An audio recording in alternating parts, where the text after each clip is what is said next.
My name is Monica Leininger. I am a community organizer with Powder River Basin Resource Council. I am based here in Lander.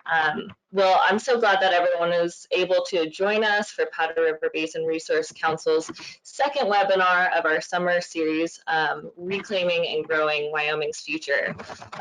This topic today will be about tools to diversify Wyoming's economy.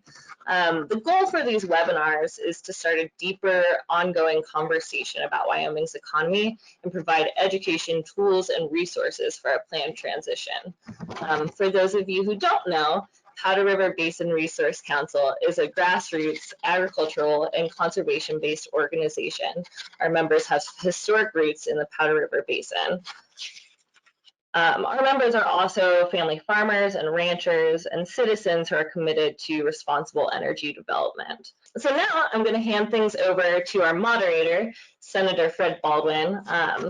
This beloved senator represents 4 southwestern Wyoming counties, and that includes the coal communities of Kemmer and Rock Springs. So thank you so much for being here today, Senator. I'm taking you off mute now, and the floor is yours. Thank you very much, Monica. It's my pleasure to be here today. By way of introduction, I'll try to keep this short because I think we have some important information the presenters are going to give to us, and I don't want to stand in their way. I'm Senator Fred Baldwin. I represent Senate District 14 in Wyoming, which is the southwest corner of Wyoming. I represent essentially 4 counties, most of Sublette County, portions of Lincoln County, portions of Uinta County, and portions of Sweetwater County. As Monica noted, that includes 2, and I would say more than 2 coal communities, but it includes Rock Springs and Kemmer. And we're in the crux of a severe crisis, which Sarah knows well. She's heard from many of our small businesses as we work through the stipend programs, et cetera. That includes some difficulties with the power plants in both Rock Springs and Kemmer as well, which is related to the coal industries. By way of history, I grew up in Carbon County, Wyoming, and have witnessed some of this firsthand down in the Canna coal mines in Carbon County. I've been through this whole process down there, very similar, heartbreaking, devastating to the population, but certainly something we can work through. And that's what I'm anxious to hear today, some ideas. And I know the people here in Kemmer and the people in Rock Springs are struggling. And we're looking for ways to get through, and the state of Wyoming is struggling as well. So I look forward to hearing all of these presenters today. I'm going to go through their bios, and I apologize if I butcher names or anything that's in your bios. I'm a senator. It doesn't mean I know how to read and pronunciate correctly. First off, I'd like to introduce Jack Morgan. Jack can raise his hand and wave at us here. Yep, that's a good-looking hat. The beard, nah, I won't comment on that. Jack works as program manager on the National Association of Counties County Innovations Lab team.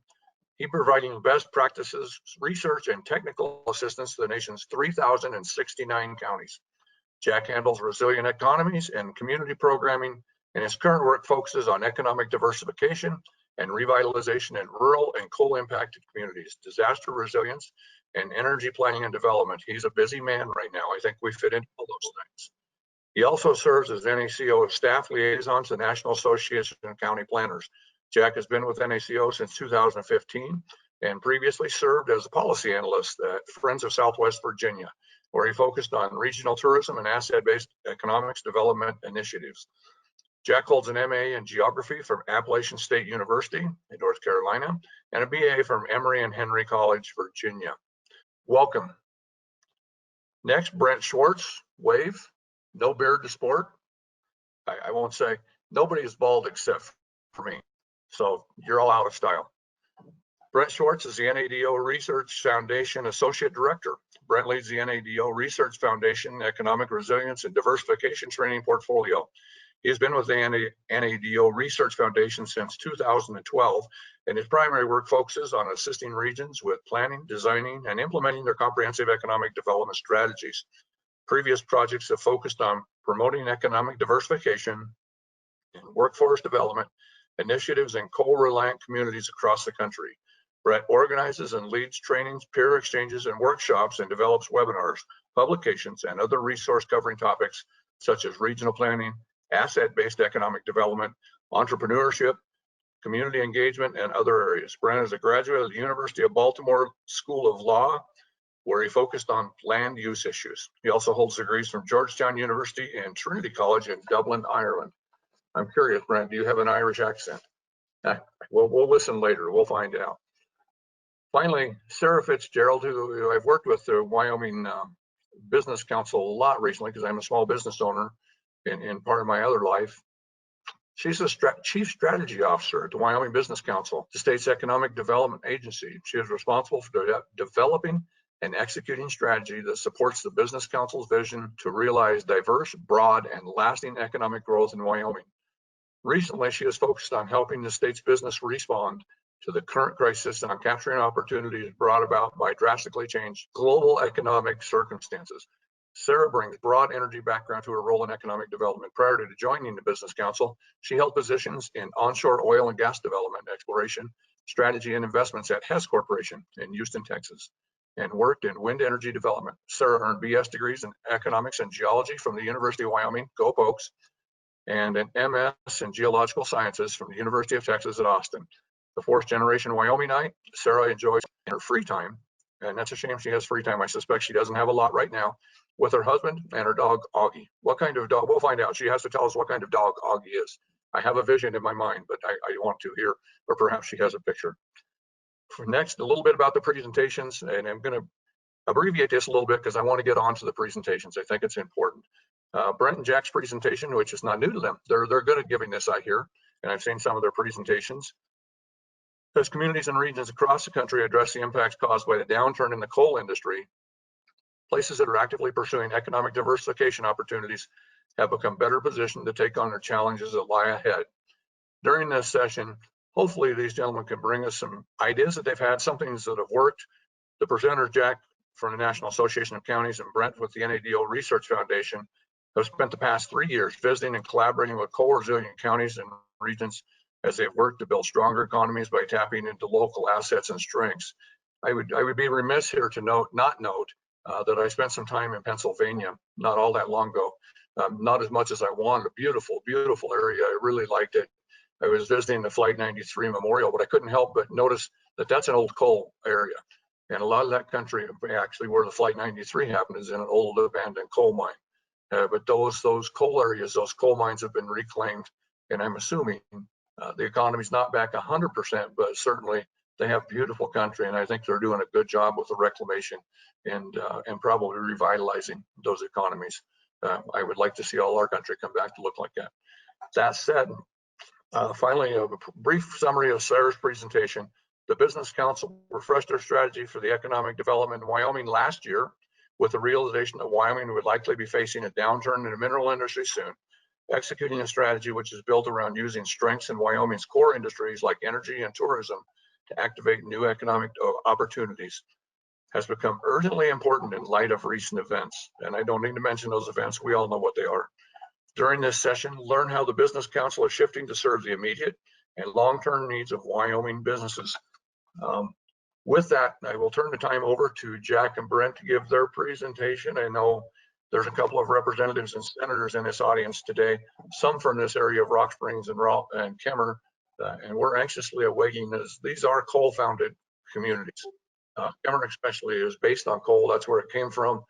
That's all this country up and down this range here, all is based on coal, and it's its livelihood. It's what has built the structure and the infrastructure of all these counties. So with that, I will turn the time over to Jack and Brett to give us their brilliant presentation. Thanks again for being here. All right. Well, good morning to everyone there joining us in Wyoming, in the West, and beyond. Thank you, Senator Baldwin, for the great introduction and for your leadership and everything that you do there in Wyoming. And thank you to the Resource Council for organizing this webinar series and really diving into this content, and for extending the invitation for Brett and I to join and chat with you. Really excited. It's a pleasure to join you. We're excited to join this discussion. And as said, share a little bit about our experiences at NACO and NATO in supporting coal communities across the country in economic diversification. A little bit of some lessons learned, and really, of course, excited to also hear from Sarah on the little deeper zoom in about Wyoming in particular. Next slide, please, Brett. And so there's us. So we're going to switch off webcam now so you can focus on our slides and not on the fact that I haven't been to the barber in 3 months plus. So thanks for the shout out there, Senator Baldwin. But no one please tell my dear mother that I'm giving a presentation with a hat on. Thank you. So we'll dive into our slides here. Already was mentioned in the introduction, but a little bit about ourselves and our organization. So I'm Jack Morgan, Program Manager for Resilient Economies and Communities with NACO, the National Association of Counties. For those that aren't familiar, so NACO is a membership-based organization here. We're based in Washington, D.C., but we represent the 3,069 county governments from across the country. From LA County, 10 million, down to Loving County, Texas, just a couple hundred, and every county in between. But as you might imagine or familiar, over 2/3 of America's counties are rural in nature. So a lot of our work is, and a lot of my work in particular, is with rural counties, as was said. And one of our major programs on our County Innovations Lab team has been to support economic resilience, support counties in economic diversification, and particularly those that have been coal impacted and traditionally coal reliant. And I'll let Brett introduce himself and NATO. Yeah, Jack, thank you so much. Again, this is Brent Schwartz. I'm an associate director at the NATO Research Foundation based in Washington, D.C. And apologies to the senator, no Irish accent. It's been over 10 years since I studied over in Dublin, but had a wonderful experience studying abroad, certainly. Just to echo Jack, a big thank you to Michelle and Monica and the whole team at the Powder River Basin Resource Council for this invitation and for hosting this webinar series. There's a lot of logistics and behind the scenes that goes into pulling something like this off. So thanks so much for the invitation. My organization, the NATO Research Foundation, is the nonprofit research and training arm of the National Association of Development Organizations, or NATO. And we're a membership association of regional planning and economic development organizations all across the country, but primarily those in smaller metropolitan and rural regions. And at the Research Foundation, I head up our resilience and economic diversification training work. I'm really looking forward to today's presentation. It's been a real honor to be able to travel throughout the country and visit with folks from coal communities who are tackling some really big challenges, with a lot of creativity and strength. And unfortunately, the national narrative for coal communities and rural America in general is often pretty negative and full of stereotypes. So we really hope our presentation will give a different perspective and show the tremendous opportunity and prospects that exist in communities like yours, that are facing transition with changes in the coal industry and larger energy markets. So again, looking forward to our time together. Yeah, and thank you, Brett. And Brett doesn't have an Irish accent, and neither do I. But hopefully, or maybe you guys are hearing a little bit of my accent, being from Appalachia. And so the senator mentioned the coal communities there, and so we've tried to work with communities throughout our initiative, coal communities, both Appalachia and the West, and areas in between. And we'll get into some maps briefly, but it's certainly an issue near and dear to my heart personally, coming from that area as well. So NACO and NATO have been, it's been a pleasure forming this kind of partnership and team. As was said, we've worked on this effort for probably since 2015, really, when it got going.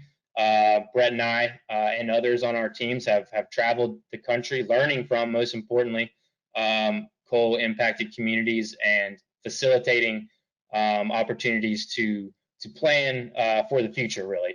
And so we like to share this quote to kick things off. This is from back in 2015 from retired Armstrong County, Pennsylvania commissioner and former coal miner, kind of framing, we really need to be prepared for the future because we don't know what the future holds for the coal industry.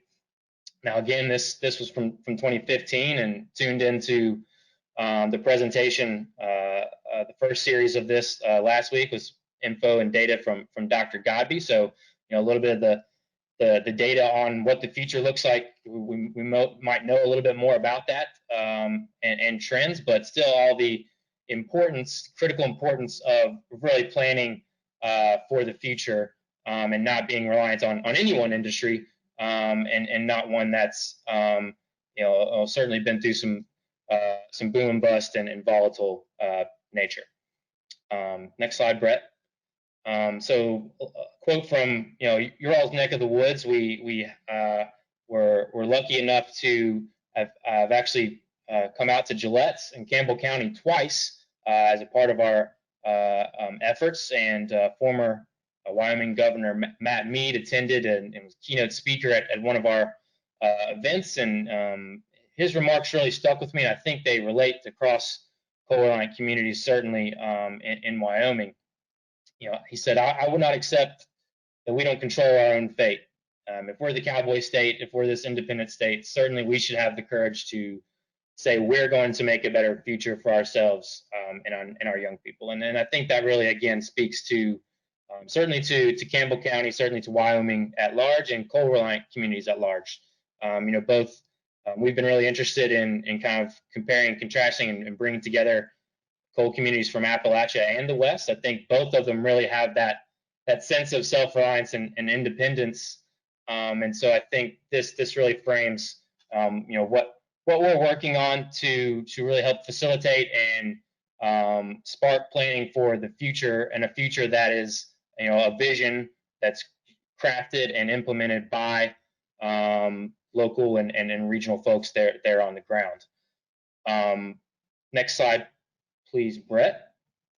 Yeah, so that, as I said, that's a lot of what our efforts have been doing. We have been lucky to have great partners from both the Economic Development Administration, EDA. I know we had, great to see Kirk on the last call. Kirk's actually in that picture on the far left. This was in Billings, Montana, one of our series of 6 really small group seminars on up to large team-based forums that we've hosted for the past few years, bringing together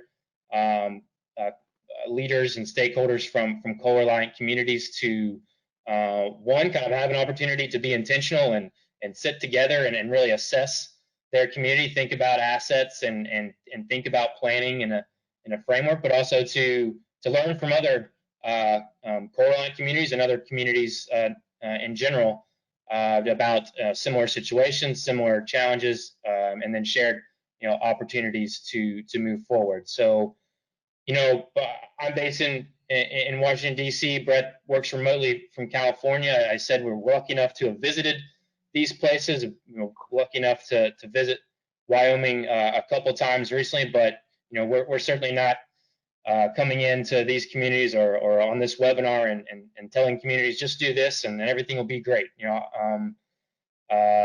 all know that's not the approach or the strategy, and we really just want to and have been dedicated to just facilitating these communities coming together, facilitating ideas, and sharing those around through our work. Next slide. And yeah, so I think through that theory and framework, I always like to share this slide to kick off a lot of presentations about coal communities and not coal communities. But some of you may be familiar with this. This is in downtown Gillette, large mural here. One of our trips out there, just it stopped me dead in my tracks. So this is incredible. One, it's a great example of creative placemaking and the role that can have in downtown revitalization and just kind of rallying behind a sense of place, and we can talk a little bit about that further. But I think the message just really kind of frames a lot of what we're seeing in communities, and kind of our goal to facilitate is that change, challenges, crisis, however you want to look at it, or the certain cases can inspire creativity, and that's not to belittle the challenge that folks you all there in Wyoming communities are facing, or other communities across the country, but it's really an opportunity that's that sense of urgency that a change and crisis can bring, to rally folks together to really want to, as Ben said, to chart a future for their community. Next slide, Brent. Yeah, so this is this is a slide we often share with communities that are seeking to diversify and address their economic challenges, and it's certainly not meant to come across as blunt or insensitive, but really important to emphasize that no one is coming to save your communities, and you are the ones you've been waiting for. The local community and its residents are the ones with the tools, intellect, expertise, and ultimately the personal stake in addressing the challenges on the horizon. So, of course, there are outside resources, consultants, and various funding streams that you can tap into, but ultimately the future of your region and your state is in the hands of those who live there. And of course, this may seem daunting, but you can take some comfort knowing that there are many other places around the country, a bunch that we'll talk about today, that are facing similar challenges and really rising to the challenge. And so, as Jack will mention in a moment, this is a national issue, and we hope you can find strength in some of the stories and best practices that we'll share in a bit. And finally, just note, it's really important to be able to celebrate victories that are happening in your communities. This is definitely a grind. It's emotional work. So really make sure to take time to come together and really recognize and celebrate progress when it does happen. Great. So let's talk a little bit about coal communities from a national perspective. Thanks, Brett. Next slide, go ahead. As Brett mentioned, it is perhaps a more national issue than many folks may think, both in or outside of coal-reliant communities. A lot of our feedback and interactions with folks will say outside coal-reliant communities might not see it as something so national, but kind of in just a handful of counties. And then some feedback we've gotten from our experiences from folks in coal communities is they didn't realize, they thought they were alone in this, and that there were so many other coal-reliant counties out there that had shared challenges and that they could learn from as well. So build a little bit of the maps just for your reference. I'm a geography guy, so love maps. These are from NACO's County Explorer resource, which lives on our website, that you can map all kinds of county data. I would encourage you guys to check that out on your own time. But here on the left, you can see a map of coal-producing counties, and a couple years old on this data, so we are going to look at refreshing this and seeing how that's changed, obviously from data we know, including from last webinar from Dr. Gabi. So can look at updating that soon. But for the most part, we can see that there are obviously the Intermountain West belt there from northern Arizona clear up there through Wyoming and into North Dakota. Another major belt in Appalachia from Pennsylvania through West Virginia, Kentucky, and down even into Alabama. And then a little bit of a central belt there in the southern Illinois, southern Indiana, western Kentucky coal fields as well. Even though it does seem a little bit regional there, there are over 150 counties that are coal producing. That to say again, 150 counties that communities in Wyoming may be able to learn from, and we'll talk a little bit about that as we move on forward. And then as you look to the map on the right, you see that it is a little bit more spread out and national of coal-fired power plant counties. Obviously, there the communities in the West and Appalachia do have the coal-fired power plants. Makes sense, proximity. But they're also, throughout the Midwest, down in the South, and in California. So it is a different picture there, and a little bit more widespread. And that's something that we need to also be cognizant of. That this term "coal country," if you include coal-fired power plants, that it is a little bit more national. There are over 330 coal counties with coal-fired power plants located in them as well. So this is critical, as I said, to be able to learn from other communities on their approaches. Next slide, Brett.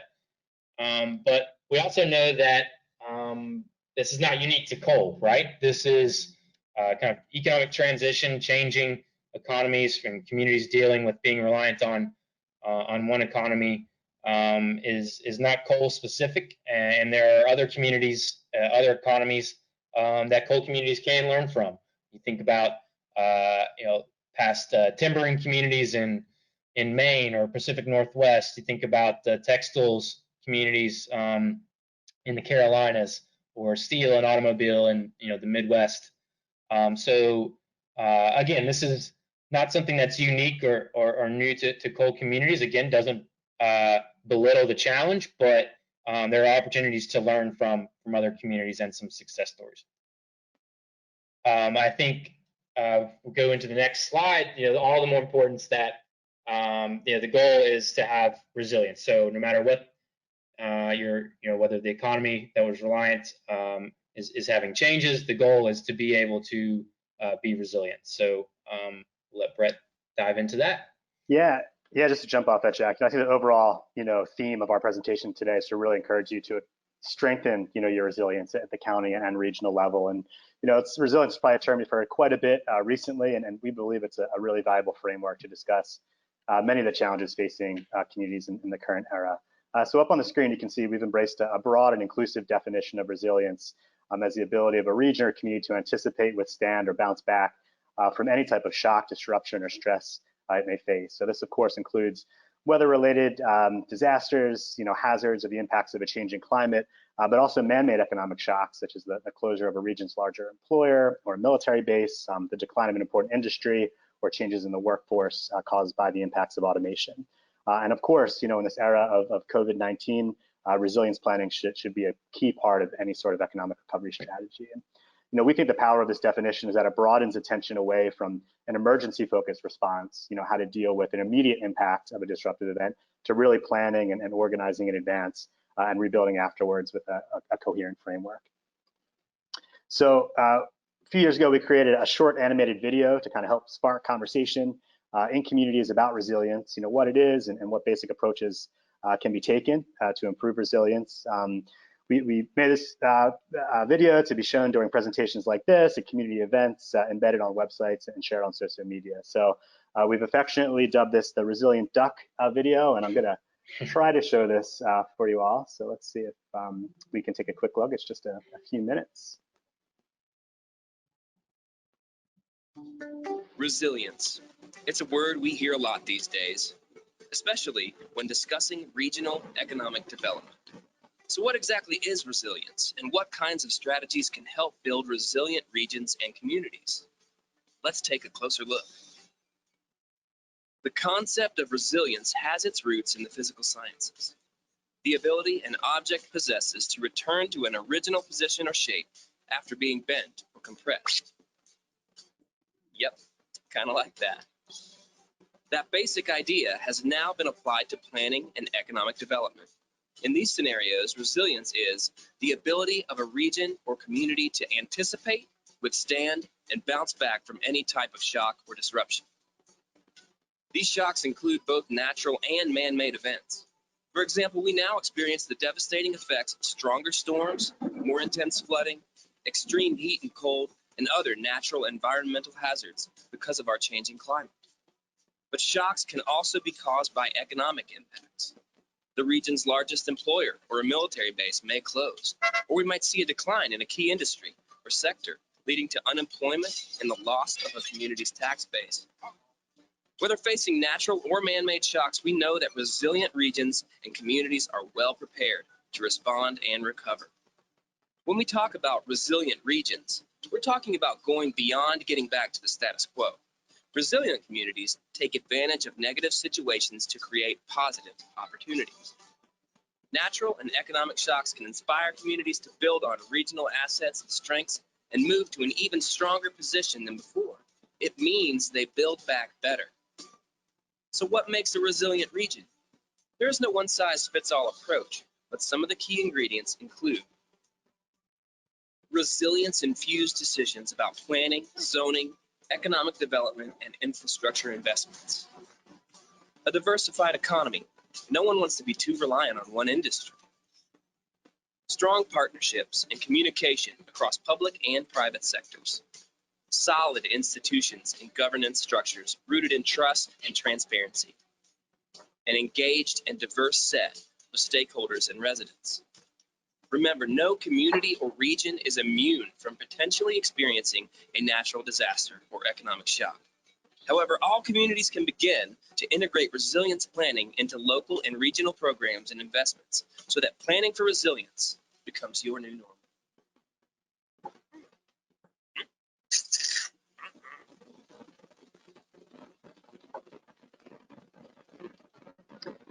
So yeah, we had a little bit of fun putting that video together. I'm not sure if there was a delay or a time lag, but if you're interested, it's available on our website. Again, we made this video something that you could show in your communities or share on social media to kind of jumpstart the conversation about the basics of what resilience is and why it's so important for communities and regions. I'd also offer that when thinking about resilience, it's really important to be thinking regionally. And whether it's a weather-related disaster or an economic shock or downturn, we know these impacts don't give one thought to geographical or jurisdictional boundaries, which makes the need to prepare and respond to shocks a regional effort that goes beyond individual communities or counties. So up on the screen, you see just a few of the many reasons why forming regional partnerships and working at the regional level is so important. These include, similar risks and opportunities, that interdependence of economies and infrastructure, and the benefits of an all-hands-on-deck approach make working regionally on resilience an ideal tactic. And as many of you know, in rural places where resources and support may be limited, a regional approach is almost required to achieve that long-lasting and sustainable outcome. I also like to say, it's critical to emphasize that regionalism is not another level of government or added bureaucracy or a scheme to make all communities look and act the same. It's rather a way to tap into those local assets and strengths and leverage those across the region.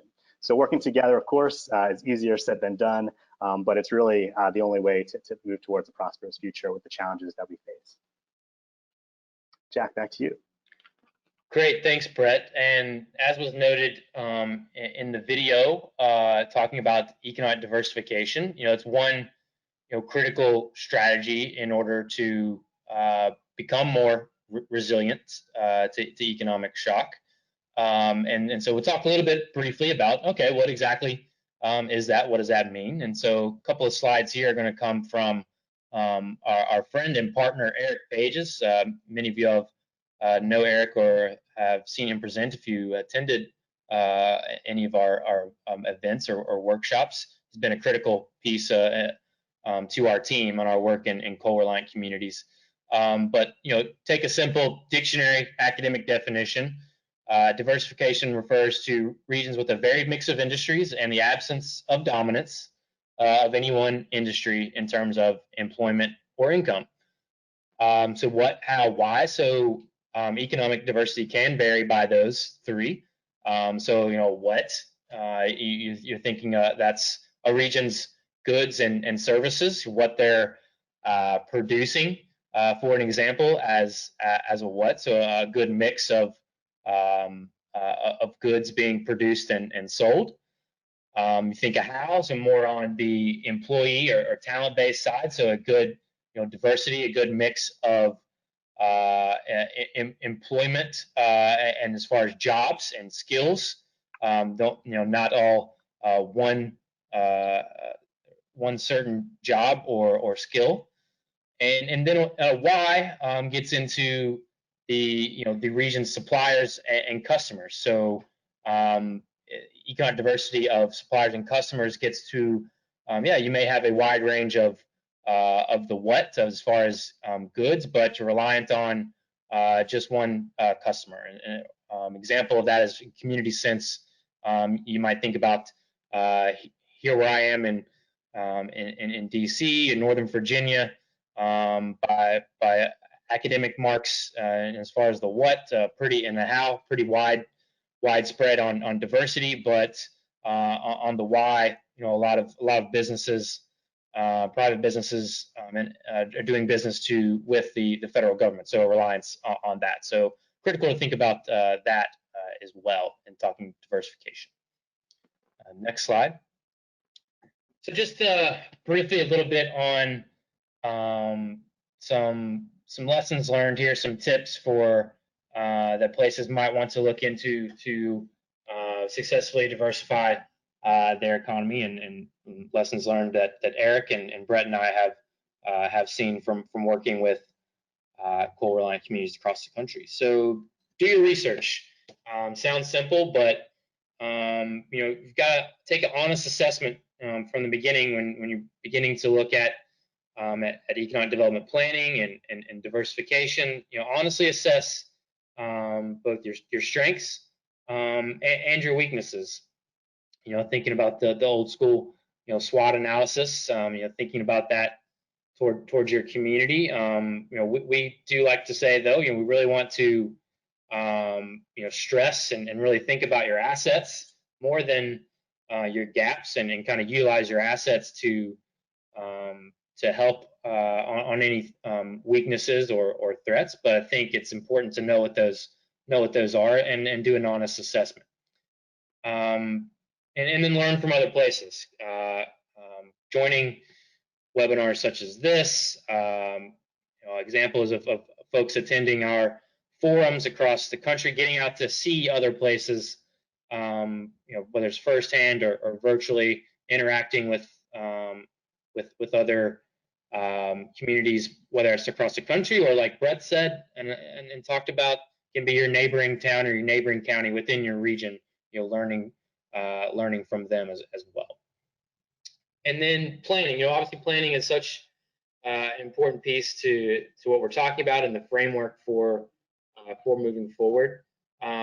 Make planning an ongoing process, though. I know we've all likely heard this, that you don't want to make a plan and it sits on a shelf and gets dusty. A plan doesn't necessarily have to be this great grand document that's created and then you keep referencing back to it. You can put a lot of the focus in it being nimble and ongoing as things change, or new information comes to light, new project updates are implemented, a new direction that you want to go to. So make planning an ongoing process. This allows for being intentional. Our framework of a template that we provided to many of the communities we worked with has a list of goals, who the stakeholders are that can be responsible for those, and a timeline. So gives some intentionality there. Builds regional consensus, try to get folks on the same page, and integrates new leaders. As I said, things, you don't have the same team constantly in the planning process. You're able to bring in new leaders as they emerge. And I think it's critical too on the leaders involved in planning to take a broad swath and look at your community, and not have folks that might just be professionally in economic development or local or regional government, but cast a wide net, bring in folks from private business, education, and look at young people too. And I'm not trying to be a millennial on the soapbox and want everything to be about us, but I think that young people are the folks that are the goal to attract and retain. You want your young community, your young members to stay in your community. It makes sense planning wise to engage them. What does a community look like that you want to live in? How can our community do better? What are the jobs that you're interested in? What you're going to school for, and what you want to do when you come out of school. So next slide, Brett. We'll move on. Yeah, thanks, Jack. So, we found that successful communities, focus on lifting up, growing, and attracting talent, and they also support small and local businesses. And the research is there to back that up. And the Atlanta Federal Reserve looked closely at what makes a community economically successful, and they made two key findings. First, counties with higher local entrepreneurship rates have higher per capita incomes, higher job growth, and lower poverty rates. And it also found that small local businesses have a more positive impact than medium or larger businesses. So successful communities had a large number of smaller businesses rather than trying to have one mega employer. We often hear most about this kind of splashy stories for those big recruitment projects. And I just think about how much attention the Amazon HQ search received a few years back.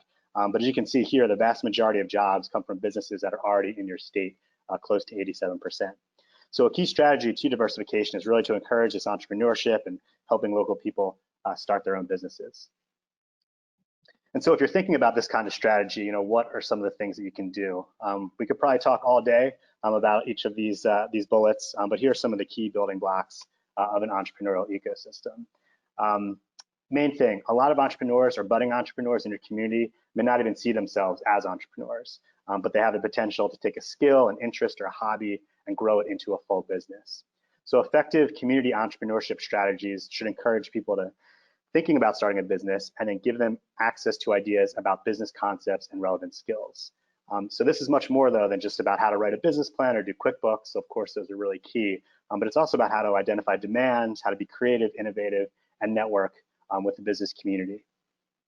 Also, an important question to ask is, do you have places in your community where people can come together, hang out, and learn how to start a business? You know, where would someone go to learn about this information and build their confidence in your town? And if you can't think of places that already exist or are being used, it's really time to think about making those spaces happen. Co-working spaces, for example, are a good model in creating a venue for small business owners, entrepreneurs, freelancers, and others to come together and work under the same roof, which in turn saves overhead costs and also helps foster partnerships and strengthening skills. Co-working spaces in small towns and rural places are particularly important by providing a location where folks can come together and access the resources and support they need to launch, sustain, and grow a business. I think as Jack mentioned earlier, I live out in California, but my organization is based in Washington, D.C. So I work out of a co-working space, which has been a really positive experience as someone who kind of is a team of one out west here.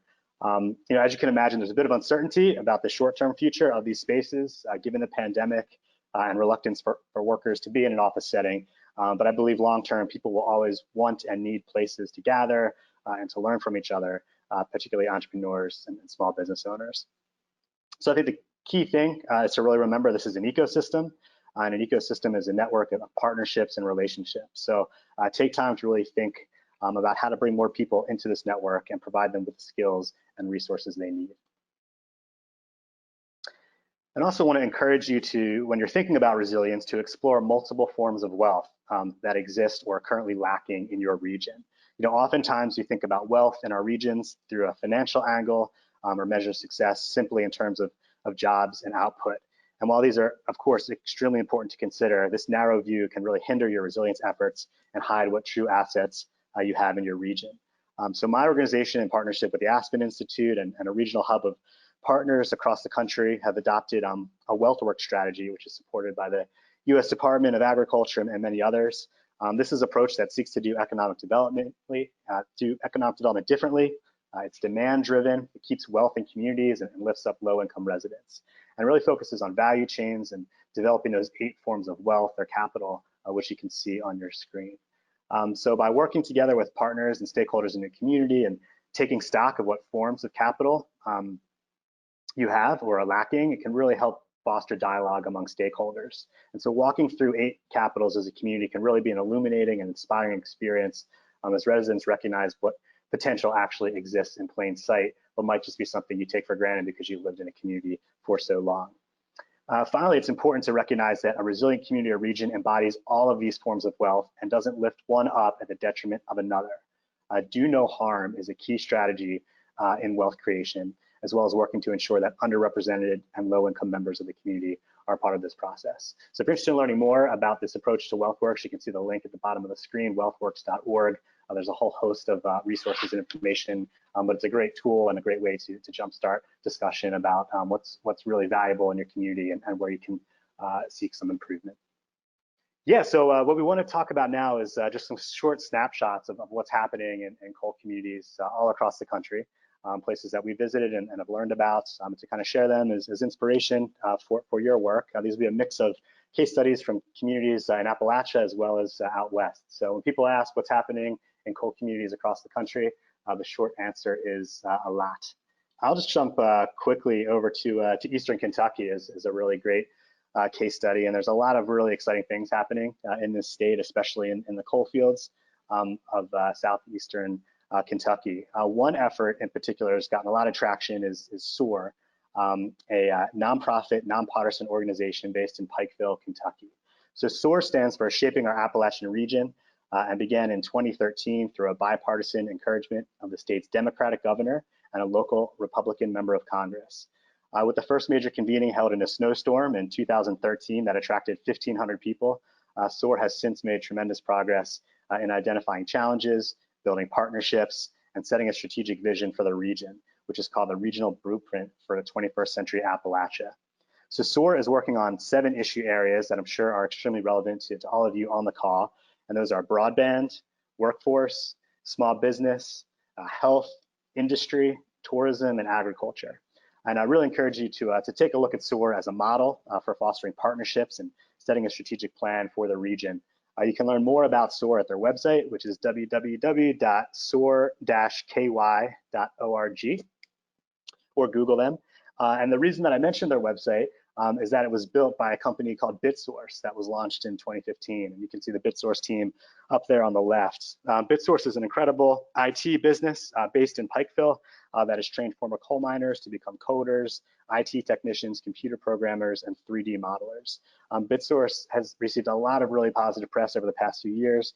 So make sure to check out their story and learn a little bit more about their work and approach. And we'll jump out west here, out to Utah, not too far from you folks. And Utah has embraced many opportunities that exist in the state's rural areas to support a tourism and outdoor recreation economy.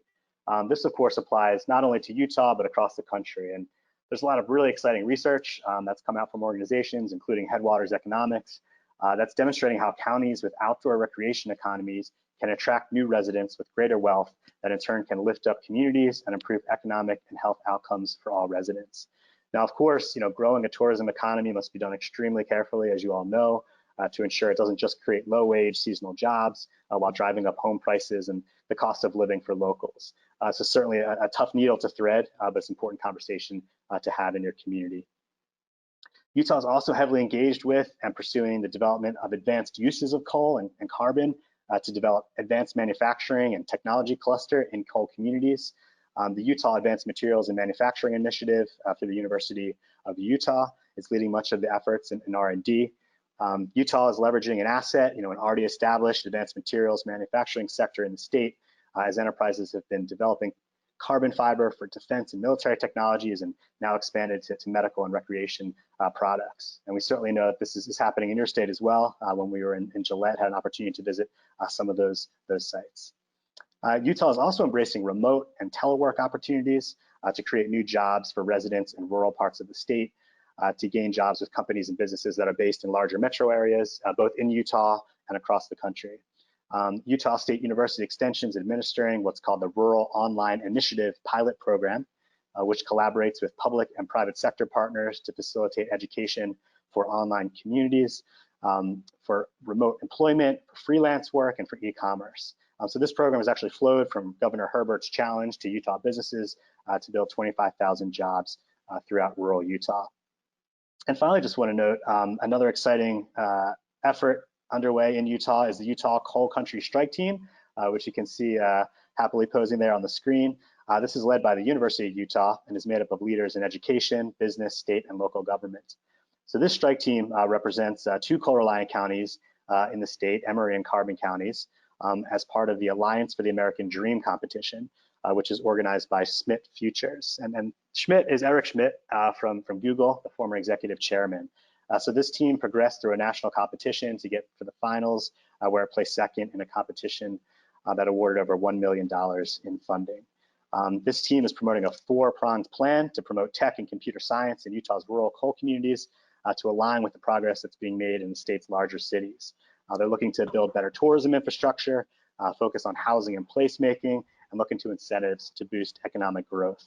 So through this competition, the group came together. It's really positioning Emory and Carbon counties for success, and hopefully will now open even more doors for diversification in the region. So I hope you can look to them as a model and also as colleagues to explore your own diversification efforts. I think I heard Jack jump in. I could be wrong. Jack, are you there? Yeah, so we'll talk a little bit about Southwest Virginia, and I'll try to keep it moving. I really want to hear from Sarah in Wyoming. Southwest Virginia, for those that aren't familiar, as I said, my home region, and worked in that region on a lot of their efforts in economic diversification before coming to NACO. This is the coalfields region of Southwest Virginia, is the far far kind of western tip of Virginia, far away from Richmond and Washington, D.C., kind of has its own unique identity and independent sense. Had long been coal reliant, as well as manufacturing, agriculture, etc., all of which had been trending down over the past decade plus. So they really had an opportunity to think about their assets and something that could rally the region together, all its communities together, to kind of retool their economy. And so they looked at, okay, we have these really world-class outdoor assets that individually most people are familiar with: the Appalachian Trail, Blue Ridge Parkway, got the New River, the Cumberland Gap, and Daniel Boone Wilderness Road.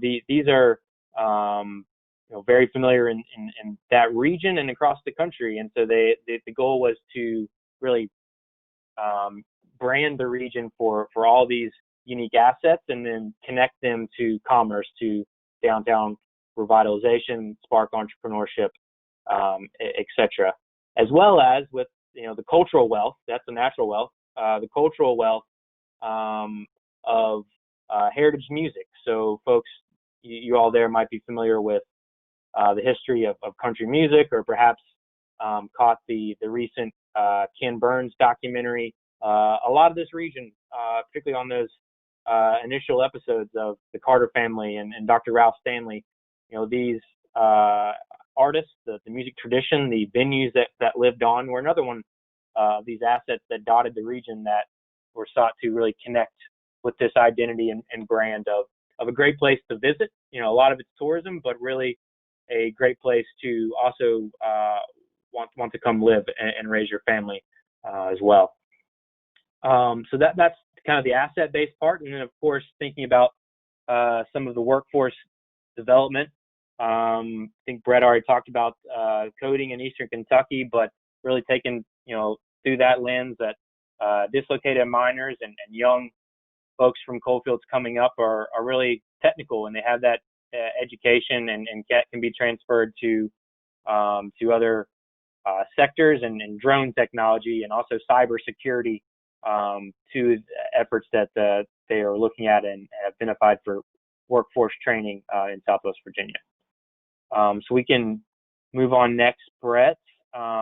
Sticking in the similar neck of the woods, think about the entire state of West Virginia, almost same, basically the same type of situation or image that most folks across the country think about coal as a state. West Virginia and Wyoming are the two of those biggest states, and certainly some diversification efforts statewide have been ongoing in West Virginia. A lot of that building off of asset base. You think of wild and wonderful West Virginia. They already have a lot of that natural wealth, but really some challenges of dealing with persistent poverty and skilling both those that have been dislocated from mining, but youth coming up that might be underemployed or unemployed.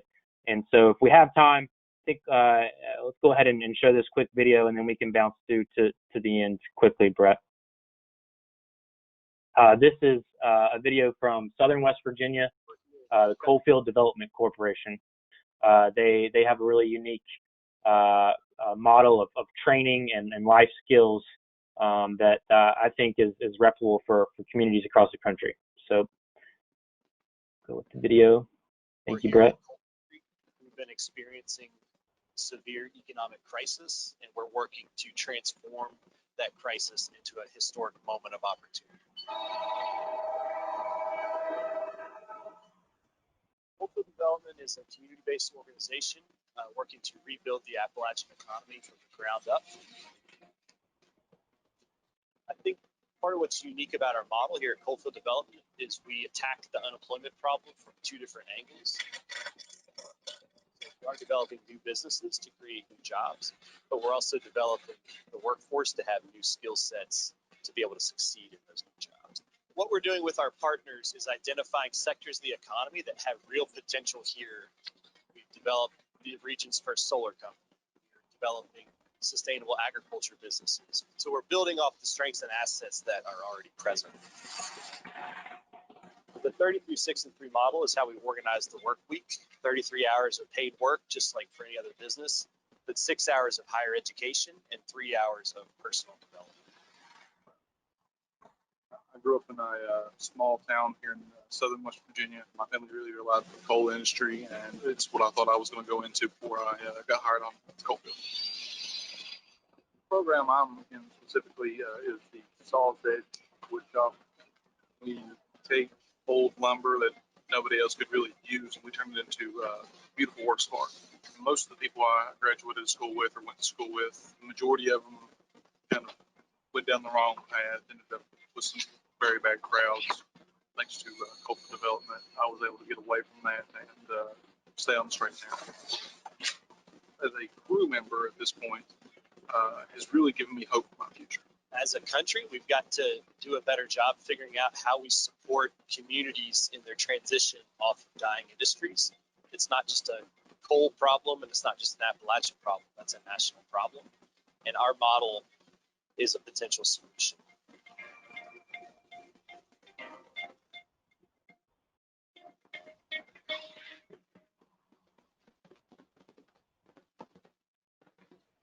So yeah, if you weren't able to start, there was a lag. If you weren't able to hear that completely, their model is 33, 6, and 3. So folks do 33 hours of paid work, 6 hours of classroom technical training that's credited at community college, technical colleges, and 3 hours a week doing life skills. And happy to share more resources on that with anyone if you reach out to us directly. So let's move on, Brett. Yeah, let's go to Colorado. Down in the western slope of Colorado, primarily a lot around Delta County and other surrounding counties.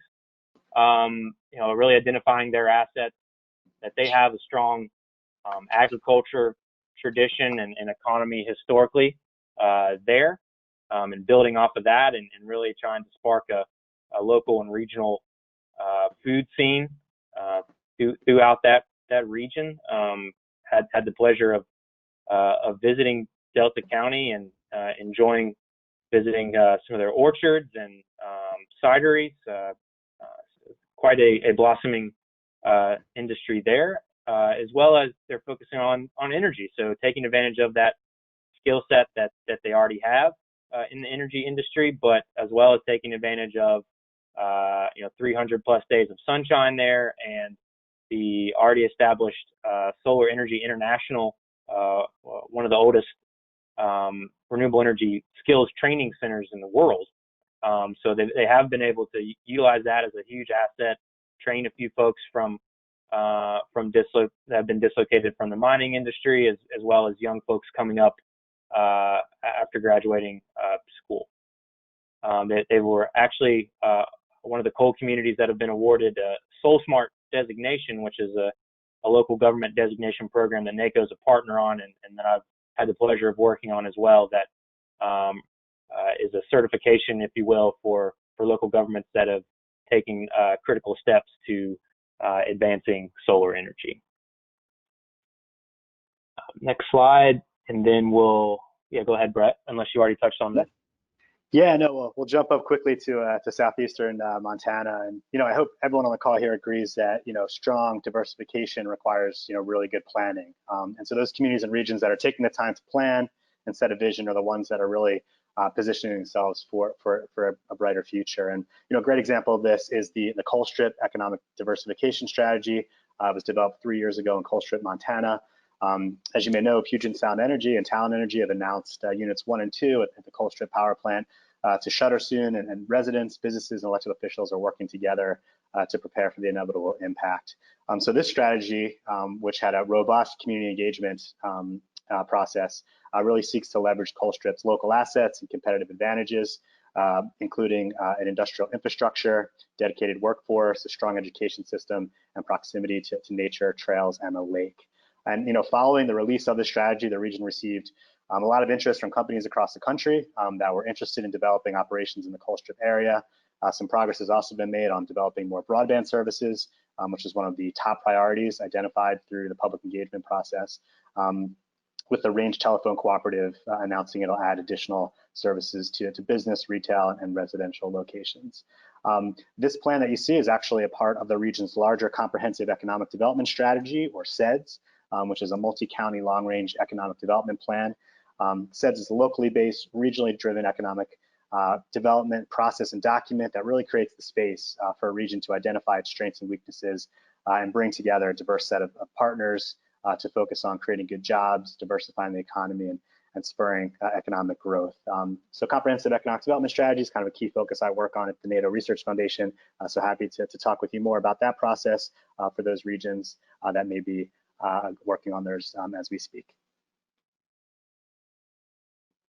And then lastly, we'll finish up with zooming into northern Arizona in Coconino County. For those who aren't familiar, this is an area that borders on Navajo lands. Recently had Navajo generating station go offline, major jobs and tax revenue provider for both the county and the nation. Brett and I had the pleasure of visiting it there, and a forum they were hosting and interacting with the community there and hearing more about their strategies. Obviously, they're taking advantage of some truly world-class outdoor assets that they have in their region. There are some, of course, critical planning need and challenges for some pre-COVID, that is, overpopulation of a lot of these crowded facilities of Antelope Canyon, Horseshoe Bend, a lot of houseboating at the lake there. So it's a tourism destination, and they really are going to take advantage of that. But again, coming back to planning, they want to ensure that the community still has a really strong quality of life for the local residents as well. And I'll just share a quick story there. And there's a picture of Van. He was our guide when we toured Antelope Canyon. He formerly worked in the coal industry there in northern Arizona and in that region. Also was a veteran and now serving as a guide to Antelope Canyon. Went through professional development training and everything from natural history and biology to Instagram. And he told me all kinds of things about my phone and camera that I didn't know of. And that's just an example of being a resilience right there as far as adapting and an opportunity for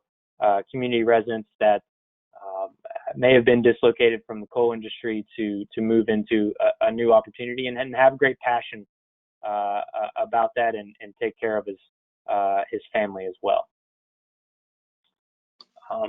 Next slide, and then we'll have to add this part in. I think it's extremely critical, everything going on now. And so what does all this look like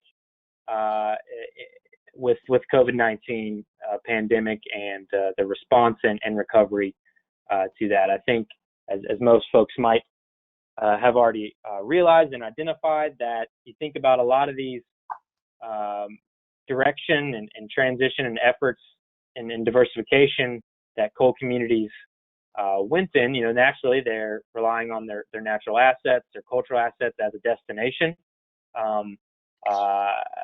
A lot of these businesses, though, were the exact businesses that were most directly affected by travel restrictions and social distancing restrictions from COVID-19 response. So obviously that's a huge challenge for coal communities, right on top of the challenge of decline in the coal industry and thinking about diversification and transition. However, I think and I would love to hear thoughts directly from folks in Wyoming on this too, from some interaction from coal communities in Appalachia and others out west. Having that already gone through the planning process of economic diversification and resilience already, had created an infrastructure of partners and people, operating procedure, kind of this sense of urgency already had been ongoing, and that the shift to recovery now from any impacts from COVID-19 really served them well by already going through the planning process and visioning for their future. Another thing to note, I think, we'll continue to track through the summer and through the rest of the year, will quarantine effects on folks throughout the country, looking at urban communities too, will be this urge to get back and travel and get outdoors and get away from, try to at least get away from crowded areas that may not mean a large cross-country trip, but areas, whether it's in Appalachia, close to urban core on the east, or the west, close to areas across the west, to have folks really seek to come back to your community, to your assets, your outdoors, and that really truly asset that communities have. So that'll be interesting, really, to track. Could see a spark in traffic back to communities, and then again, we'll be interested to learn more about the communities in Wyoming on that specifically. Next slide. Yeah, thanks, Jack. So we're in the home stretch here. So we want to start leaving you with some lasting thoughts here. And as all of you who work in economic development or planning or policy, we're often inundated with acronyms as part of our work. So we came up with this acronym for COAL a few years ago to capture some of the key strategies to help support economic diversification. Yes, C is for cooperate. Partnerships are really key to making this work, and that's probably not a surprise to anyone tuning in. But again, really encourage you to think regionally about these diversification issues, embracing initiatives that cross town and jurisdictional lines. We often talk about silo busting between sectors, but we also need to talk about town rivalry busting to break down barriers between small towns that aren't working together well. So in rural America, communities should not be going alone. O is for observe. Take a look around and see what's working and what's not in your community, neighboring communities and other places around the country. Steal the best ideas that you have, that you see, ask questions, send a delegation to another town to learn more. Of course, in this remote social distancing age, build some connections over Skype or Google Hangouts to learn what other folks are doing. A is for adapt. All the examples that we shared today are places that are adapting and changing with the times. Those small towns and cities that will either wait for things to get better or take a defeatist attitude will just not make it. Adaptation also means job retraining and workforce programs. It means looking at the many skills that co-workers have and matching them with other industries, including manufacturing, construction, and transportation. And finally, L is for leverage. And this, of course, includes leveraging financial resources from public and private sources, but also leveraging the talent, enthusiasm, and expertise of your community members, which are your greatest resource. So find those champions in your community who can dedicate their time and know-how to your initiatives, and give them opportunities to drive progress and take time to celebrate those victories together. All right, and so quickly we'll wrap up with this, a cheat sheet of final thoughts, just reviewing a lot of what we discussed. Do it yourself. We're grateful to our federal and state partners. EDA is a great resource and can provide that funding for some of your projects and help with ideas. But as Brett alluded to in that beginning, Mural, right? A lot of this is local visioning and doing it on your own, and have that attitude.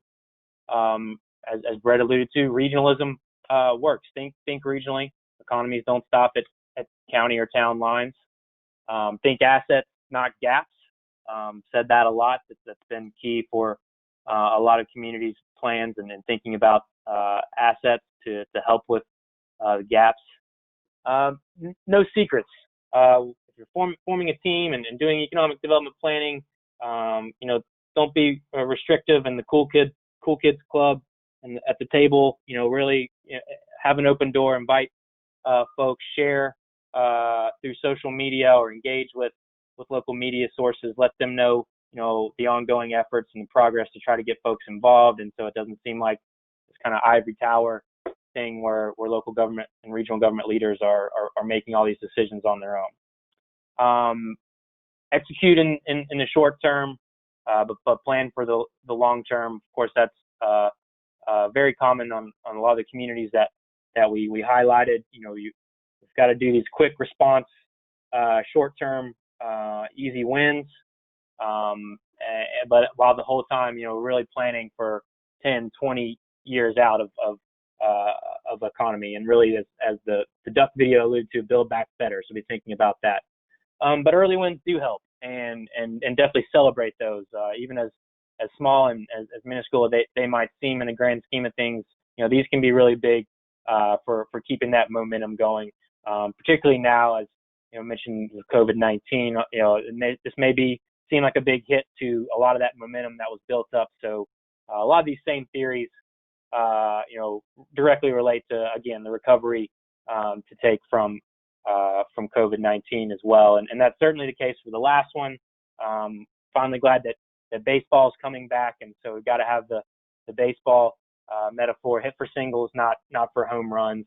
Kind of Brett alluded to the Amazon thing, getting jobs back can be 5 jobs, 10 jobs at a time, and celebrate those, right? And it's okay if you might hit a home run, just having a good swing, but to really try to hit singles and get jobs back that way. So lastly, we'll close with a quote here from Brett. Yeah, of course, we got to finish up on with an inspirational quote, and this one's one of my favorite, from Gennaro Solomon, who's executive director of the wonderful Kelly Strayhorn Theater in Pittsburgh. Pittsburgh, no stranger to having to reinvent its economy and changes in the steel and manufacturing industry. Now it's known as a major educational, healthcare and arts hub. So the most important thing to invest when resources are uncertain are people's imaginations, passion, and commitment. If you have that, you can figure out how to react and respond to any moment. So with that, we've got some resources that you can access from our website. Our official kind of grant funding on these projects has concluded, but everything that we've worked on over these past few years is archived. And of course, feel free to follow up with us afterwards. We're looking forward to your Q&A. Apologies for running a bit over, but with that, we'll turn it back to the Senator, and looking forward to the next presentation. So thanks again so much. Thank you very much, gentlemen. That was a very enlightening presentation. I have to confess here to a flashback to Sesame Street. As we looked at the acronym COAL, I couldn't help but think in my mind that today's presentation is brought to you by the letter C for COAL. I know that Sarah's waiting anxiously in the wings here to share her knowledge and her bright personality and everything she has to share with us. So without further ado, we'll turn this over to Sarah for her presentation. Great. So yeah, thanks for sharing your presentation, Brett and Jack, and thanks to Senator Baldwin, and also thanks to the Powder River Basin Resource Council for convening this venue, for having these really important conversations. It's absolutely critical to the Business Council's purpose, and I'm really happy to be able to talk with you all today. What I am going to talk about is what the Business Council is doing to help diversify Wyoming's economy. We are the state's economic development agency, and we're tasked with developing and diversifying Wyoming's economy. We're tasked with that, and things are changing quickly. And so what I'm going to talk to you about today is how we're doing that, how we are adapting, and how we're trying to meet the immediate needs of businesses and the long-term needs of businesses as the world is changing around us.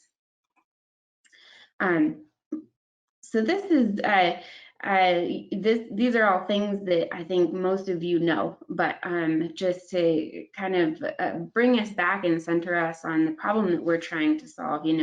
Wyoming's got kind of a unique set of problems to most other states in the country, especially right now, because we're experiencing tremendous losses and tremendous economic hardships as a result of COVID-19. with about 13,000 small businesses claiming losses through the programs that we and the federal government have put together. And thousands and thousands, tens of thousands of Wyomingites filing for unemployment as a result of COVID-19 as well. But then layered on top of that is the decline of our mineral economy. Rig count has decreased from 21 to next to nothing, 1 since March, in just a few months. And we generally think about that as about 100 jobs per rig. So definitely some significant losses in the recent past there, as well as of course in the coal industry, and kind of tagging into what Jack and Brett were talking about. Throughout all of this, and I think as many of you know, the Business Council has been very, very active in helping businesses respond. And so we've been doing a lot of listening to businesses. And they are fighting. They are fighting to stay alive. You know, the sentiment there is we're trying to get to tomorrow. And so that's what we've really been trying to do with our response to COVID-19. Our response to COVID-19 started with coordination and communication.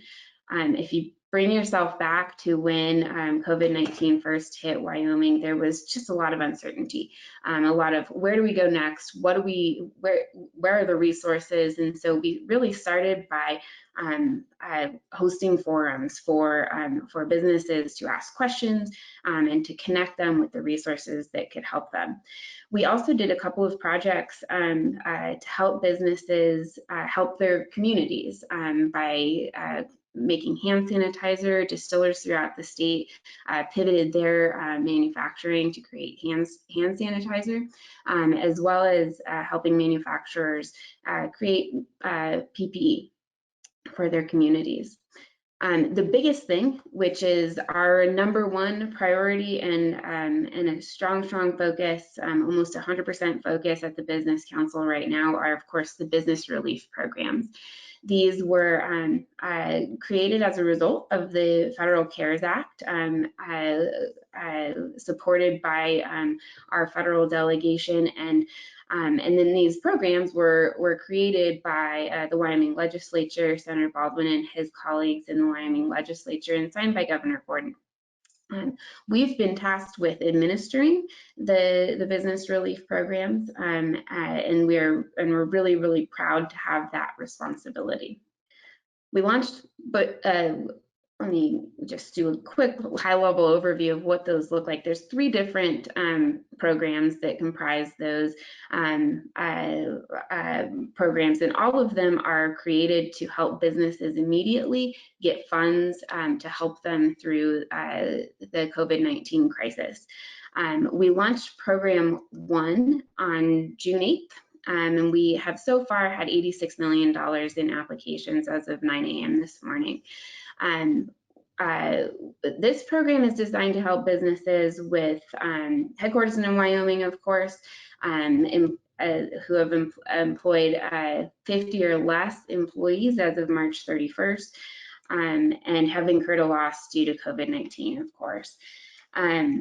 There were originally there are $50 million allocated to this program, but we are encouraging businesses to continue to apply for this, because although there were $50 million initially allocated, Governor Gordon does have the ability to shift funds among those 3 programs that I talked about, and so if businesses who apply, those applications help us understand what the demand is and what the demand is for programs 2 and 3, which are launching later this summer. Just a quick little update on that activity there. But as all of you know, regardless of what we do in the immediate term to help businesses through COVID-19, we still have these underlying challenges of diversifying Wyoming's economy. Luckily, we have done a lot of work over the past year or so to create a solid foundation to help guide economic development and diversification in Wyoming. Last year, the Business Council worked with our economic development partners on refreshing our strategy.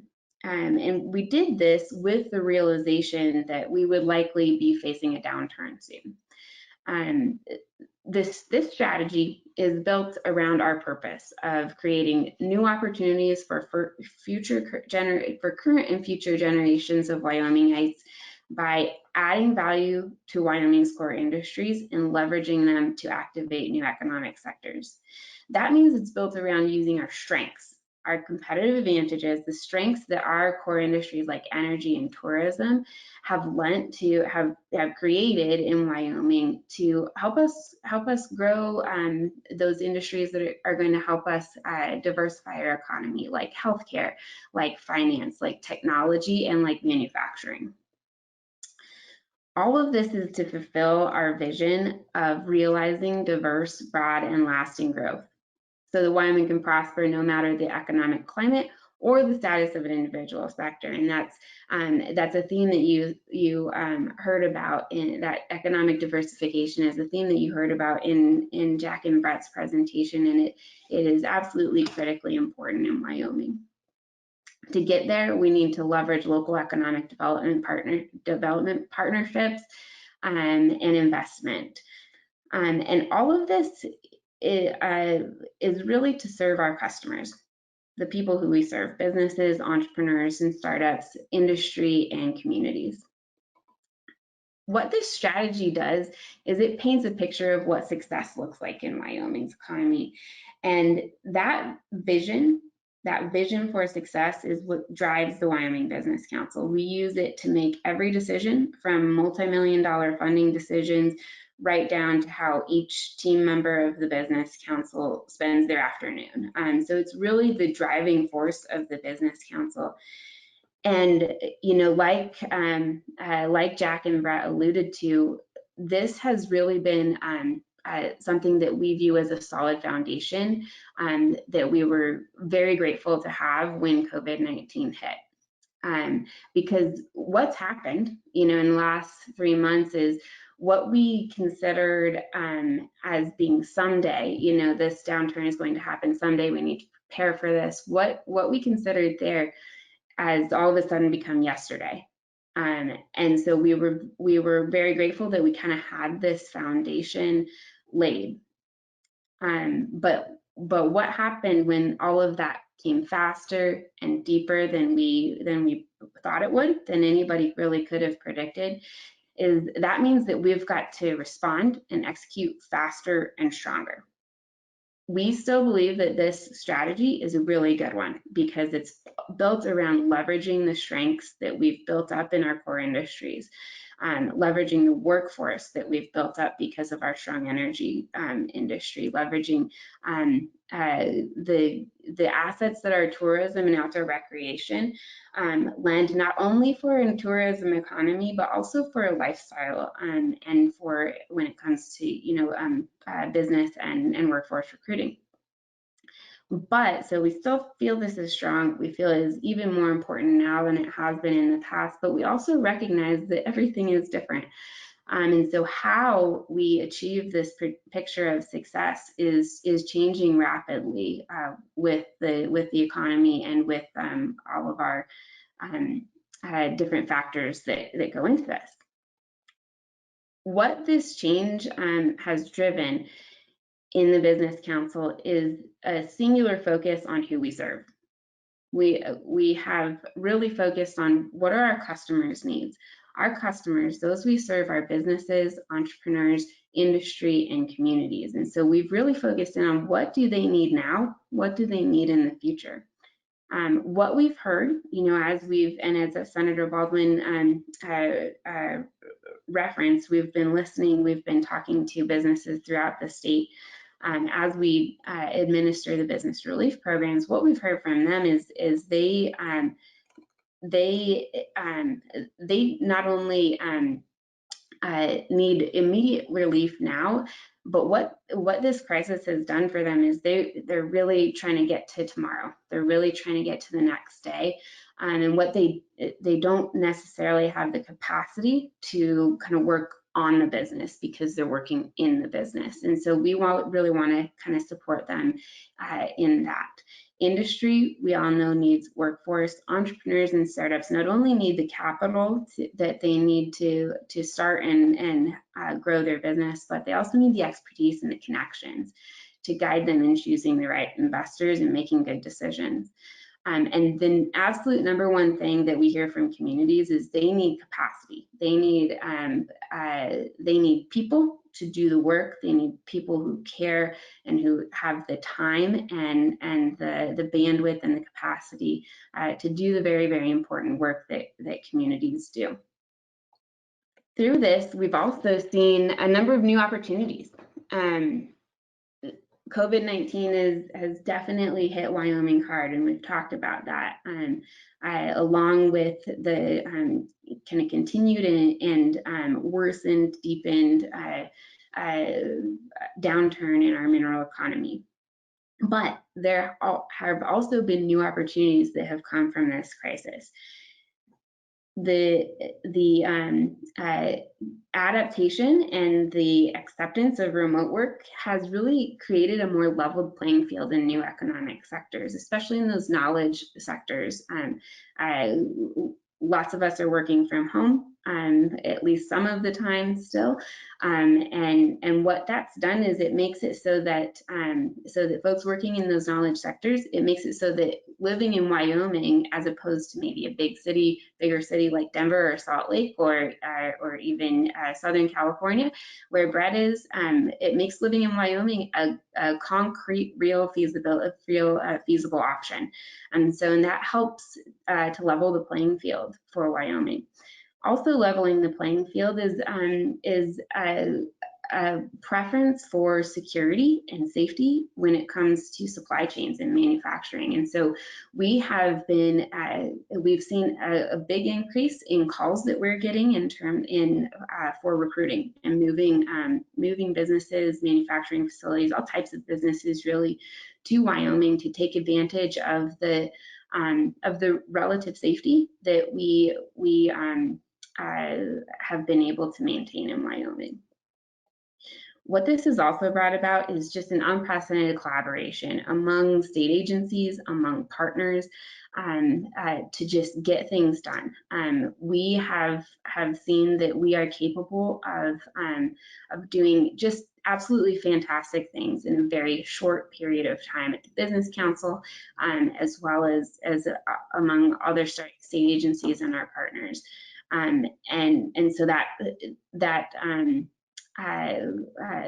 is inspiring, because we know that we can take on these other bigger challenges that we have before us as well. What this has also done is it's given us the courage to pursue the new things. They say that necessity is the mother of invention, and gosh, now we need it, right? So what this has done is really given us the courage to say, okay, where are we looking next? What are we doing now?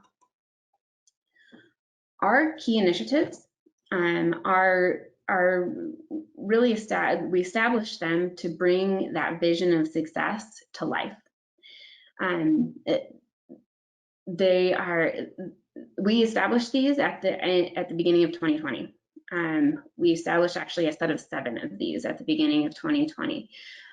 But they're rapidly evolving to meet our customers' needs as we continue to focus on what do the people that we serve actually need.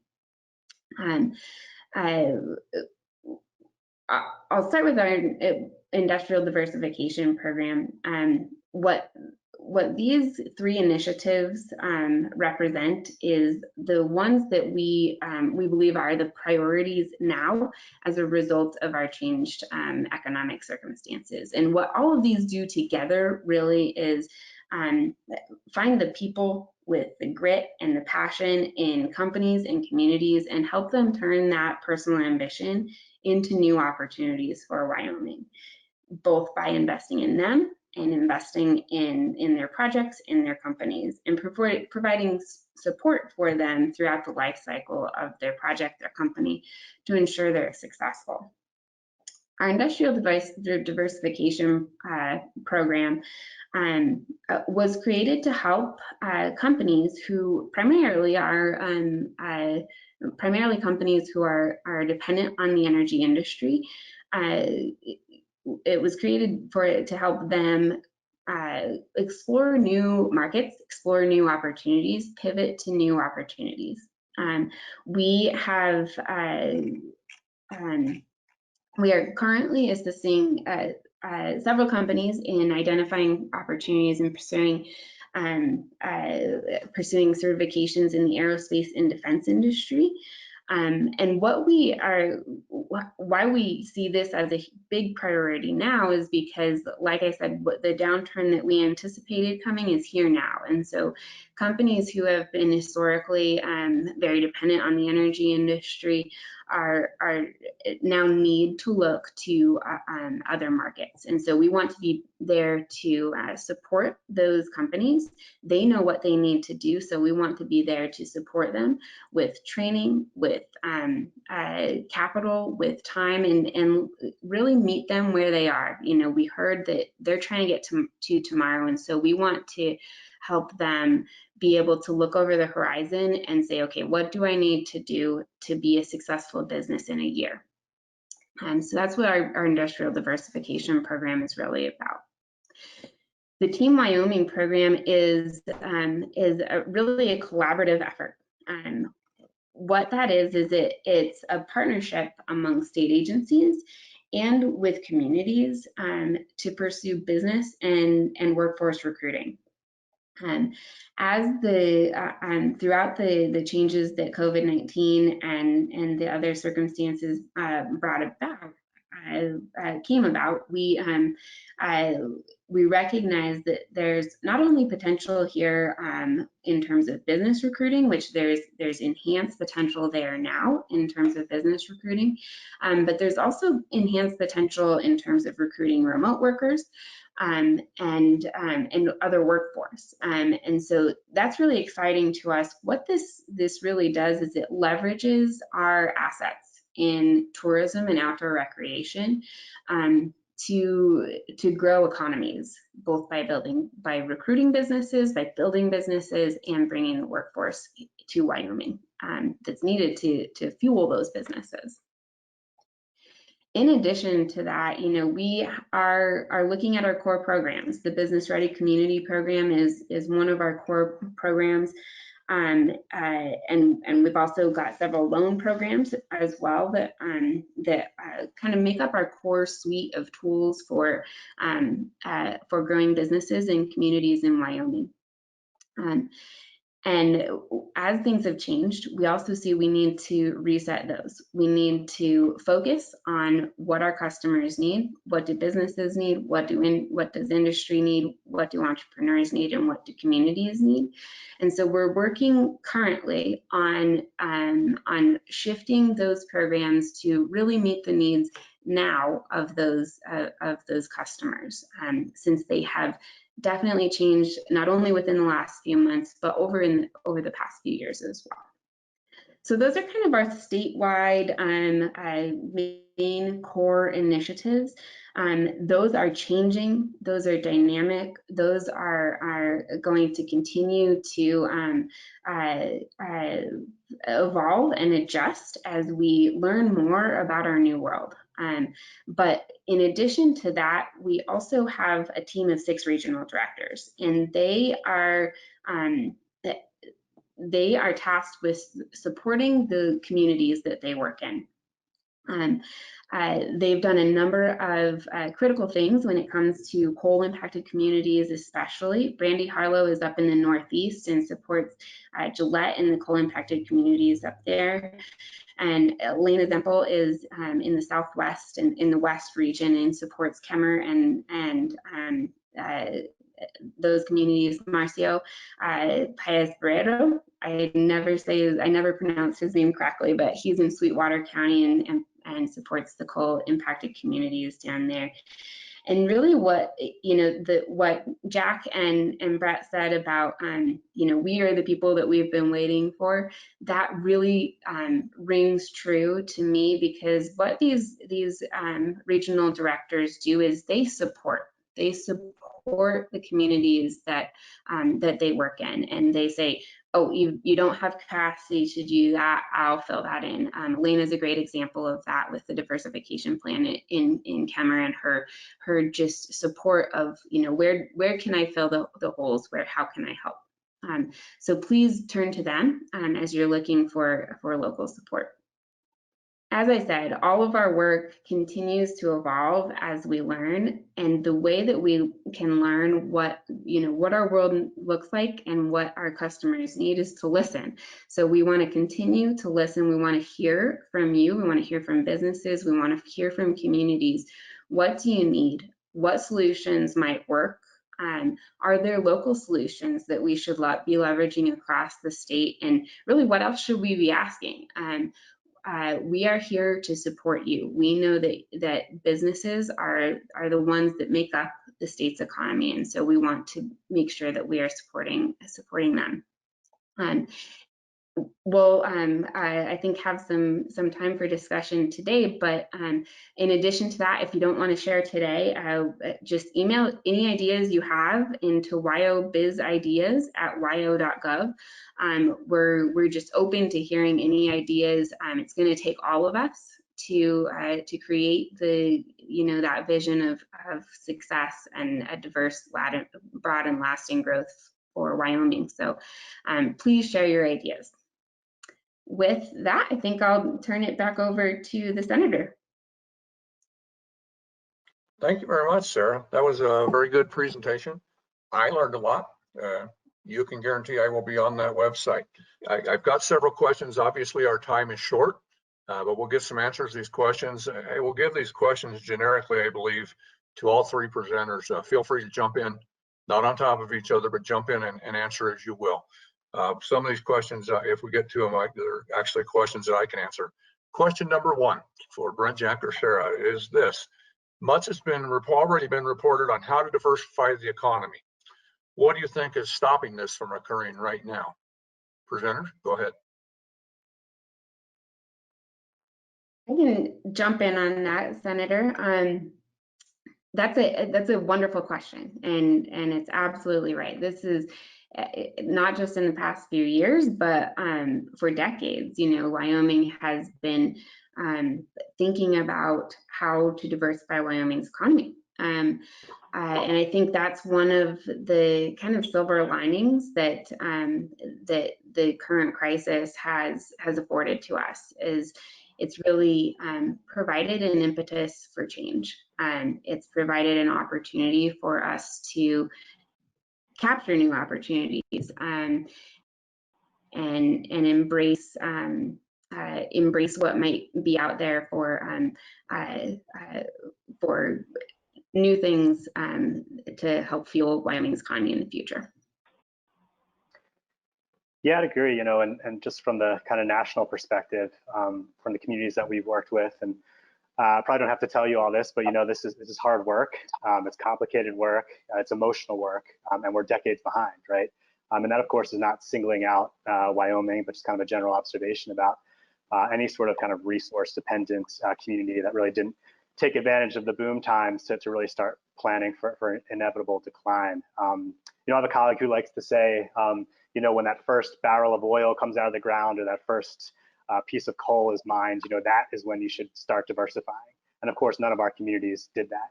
And so, you know, we're having to play catch up, and that's definitely part of the challenge. But diversification, every community should be thinking about diversifying its economy. I didn't mention this during our presentation, but I used to live up in the kind of San Jose, San Francisco Bay Area. And the city of Cupertino, which is home to Apple and many other tech companies, which is probably the envy of many economic developers across the country. You know, the city of Cupertino is actually looking about how to diversify its own economy, because they're looking forward and saying the tech economy could change, things could shift very rapidly. Apple might not look like it does, you know, a few years down the line as well. So, you know, if Cupertino is diversifying, I think all of us really should be as well.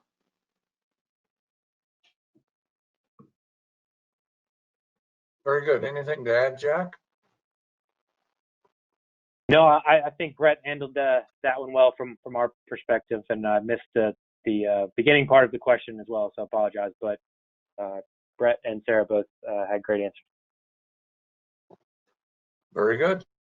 Let's move on to another question then. This is a longer question, so listen closely. There are lots of examples where larger cities reinvented themselves, for example, Pittsburgh. But are there some smaller towns or communities that you can suggest be looked at for lessons learned? Question to you, presenters. Yeah, I'll start with kind of a little bit smaller city, certainly not rural, and then maybe work my way down with another example too. But one that immediately came to mind would be Roanoke, Virginia. So it was a city built by the railroad essentially to Industrial Revolution to haul coal out of West Virginia and shipped to Eastern Virginia, the port. Really was the base of the city's economy for decades. And then with restructuring of railroads and decline in coal, really looked to diversify its economy. And a lot of what we talked about today around with the changing economy about place matters and where jobs are going to be located based off of where quality of place, quality of life, where folks are going to live.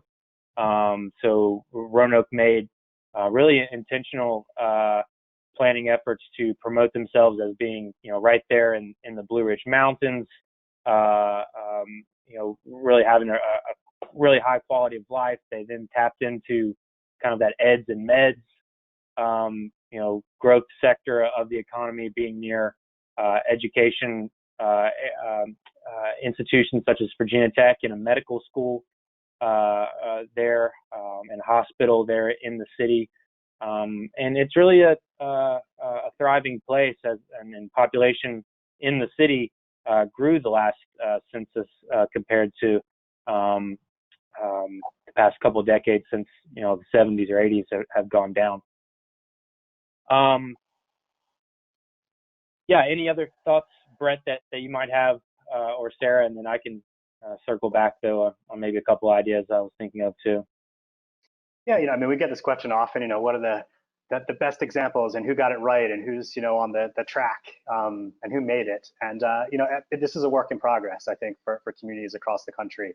And so it's really about adding tools to the toolbox, and looking at a variety of approaches. Something we talked about today around outdoor recreation, tourism, entrepreneurship, creative placemaking, and seeing where it works and how you can kind of build that from the ground up. So there's certainly examples across the country. There's a great community in Western Kentucky called Greenville, which is the county seat of Muhlenberg County, which has done a lot of work with their downtown spaces, really made it a tourist destination with outdoor music festivals, farmers markets, really made it a hub for that part of the state.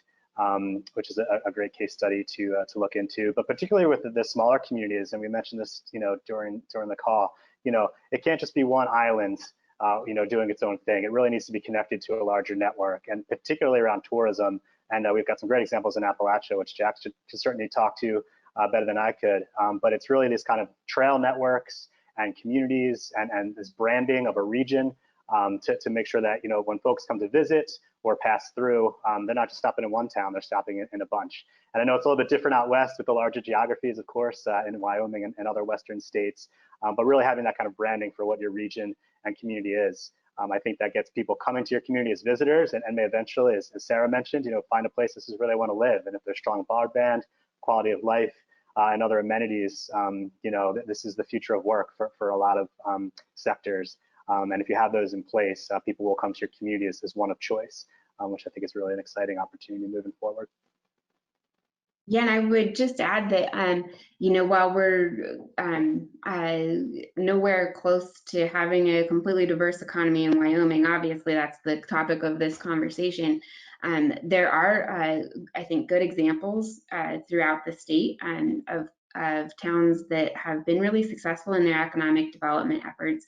I think of places like Sheridan, who has been able to really grow a manufacturing cluster, and that's been a decades-long, very concerted planned effort with lots of different partners at the table, but they've done a really good job of doing that.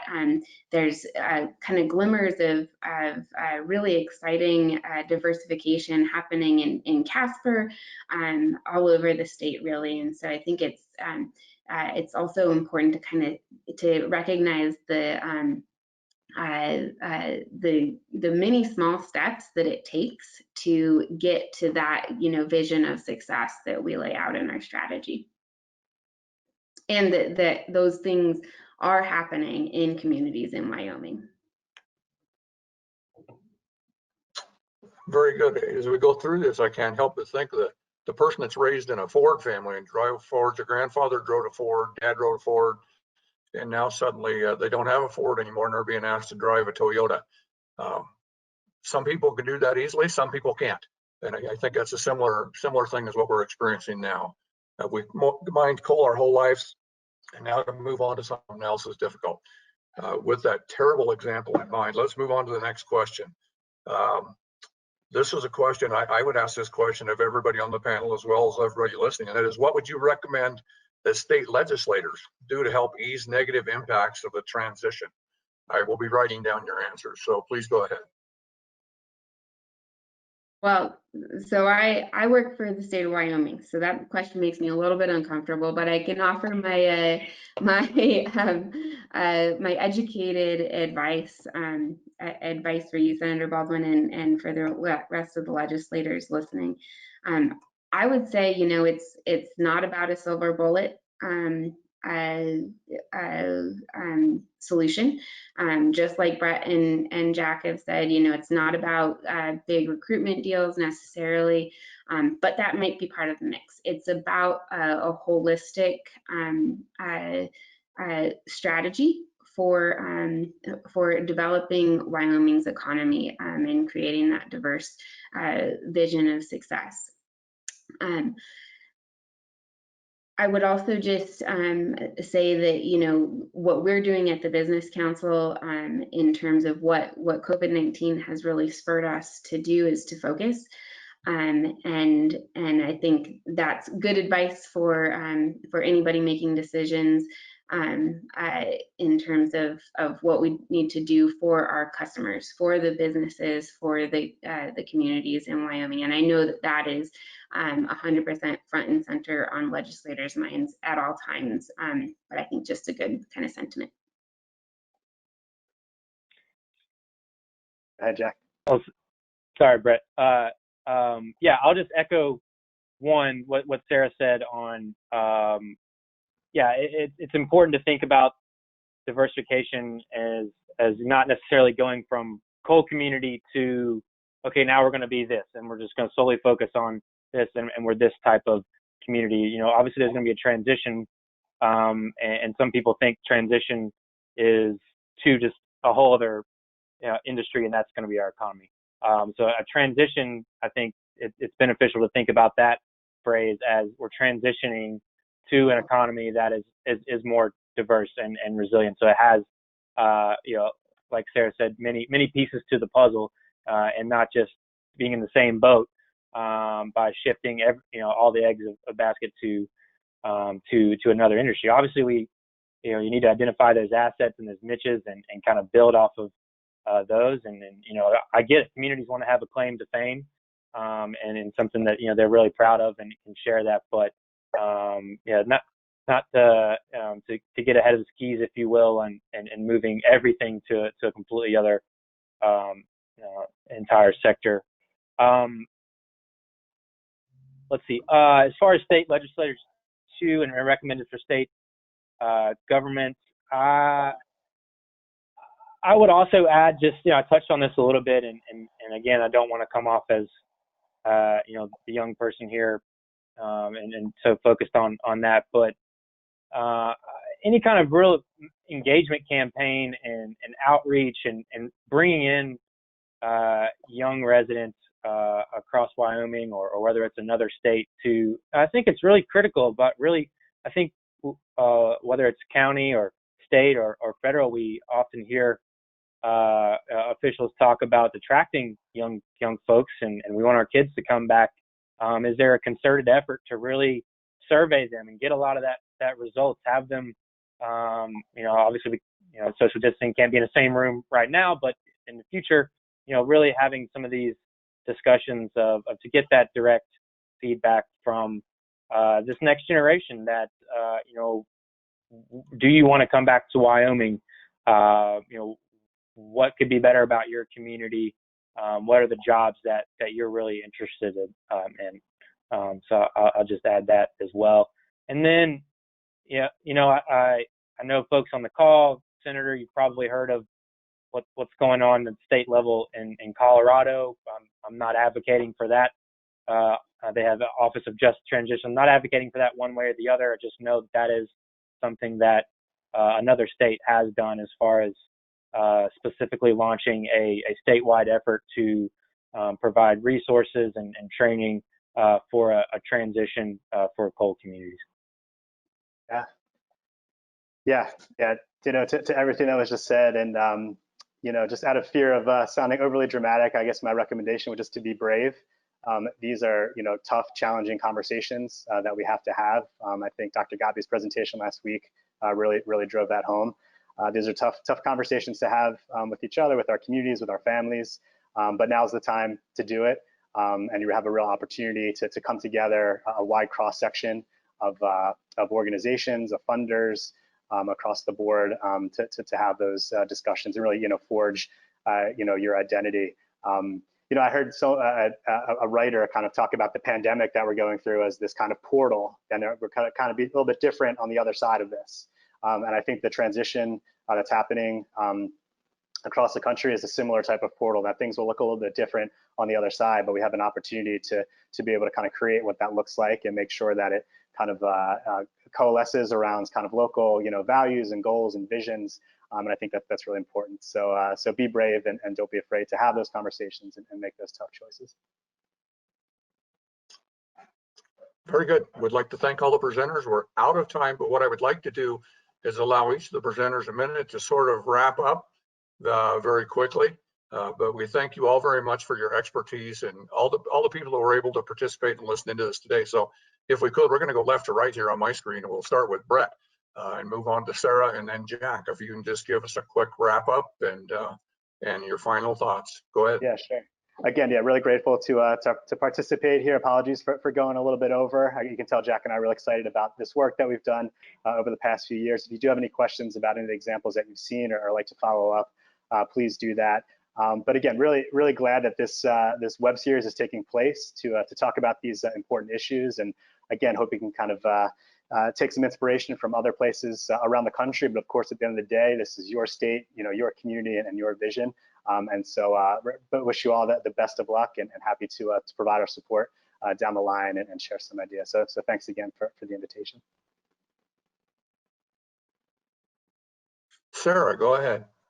Thank you, Senator. Yeah, I just want to kind of underscore that that we're here to listen and we are here to support all of the folks, businesses, communities, workers who are being affected by kind of the perfect storm of things that we've got going in Wyoming, going on in Wyoming right now. And so I encourage you to reach out to your regional directors. I encourage you to email your ideas to wyobisideas@wyo.gov. We're all ears and we're here to support Wyoming. Thank you, Sarah. Jack, go ahead and finalize your thoughts, and then Monica is waiting on the right there to pick us all out of this room and to move on. Go ahead, Jack.